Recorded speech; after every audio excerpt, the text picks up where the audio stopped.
Libra, it's August 2024, Dadhichi here with your monthly update. I'm going to get this astrological wheel moving so we can see what's happening for those of you born under the astrological sign of balance, that is Libra. Look at this 11th house here, which is your friendships. Important part of your horoscope this month because the new moon will occur here on the 4th. And a day later, we see the retrogression of Mercury, a friendly planet for you, ruling this 9th house of spirituality and moral values, and also this 12th house of deeper spiritual and intuitive insight. You'll notice that that planet, when it goes retrograde, is also going to move into this 11th house of friendships, social networks. There's the new moon there.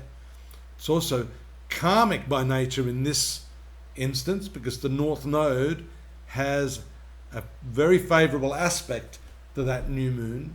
So this is a prime opportunity, especially if you're single, to meet someone whom you've been with in your past life, or maybe even reconnecting with someone you were interested in sometime earlier. The nodes always relate to karma, deep karma, strong karma. And when those planets and those configurations are at play, then it's the likely time you're going to meet someone of significance. Venus also moves into this segment. That's your ruling planet.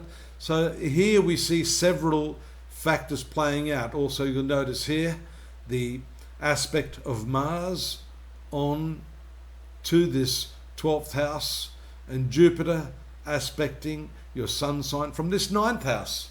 9th house, again, is your higher spiritual values. For some of you, this is education, expanding the higher mind as opposed to this ordinary thinking mind.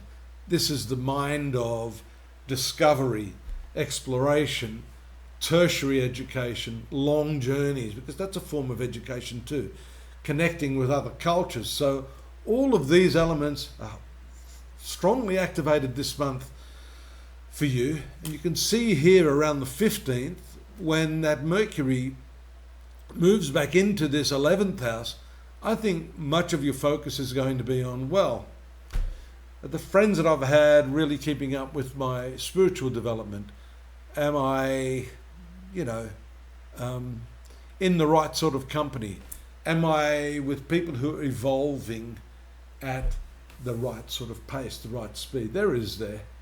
So there we have the Sun and Mercury showing a need to reappraise. That's the retrogression of Mercury. And by the way, a favorable planet for you being retrograde is absolutely a good thing. So it shows us that this process of reappraisal is going to give you the opportunity to cull, to eliminate, to strip back to the essentials. You're probably finding you've had a lot of social interaction with people that just no longer fit where you're at in your journey in life.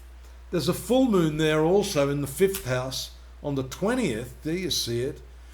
And that's going to fully aspect the retrograde Mercury and the Sun.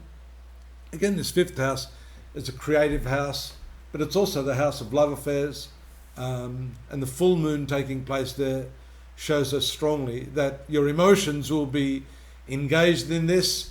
There can be that toing and froing, intellect versus emotion. That is why you need to pull back on the impulse, study people a lot more carefully before making any firm commitment. Sun moves into this 12th house, the 23rd of August, along with your ruling planet.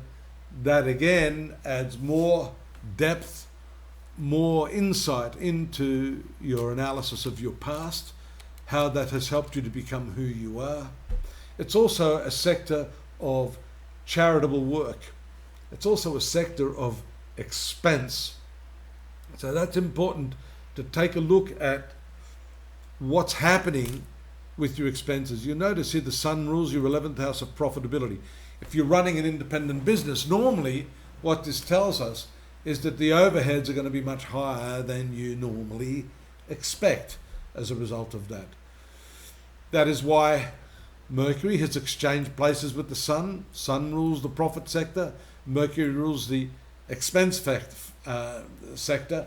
So those two factors of exchange, you're likely to see a downward trend of your income temporarily, at least till Mercury moves into its direct motion.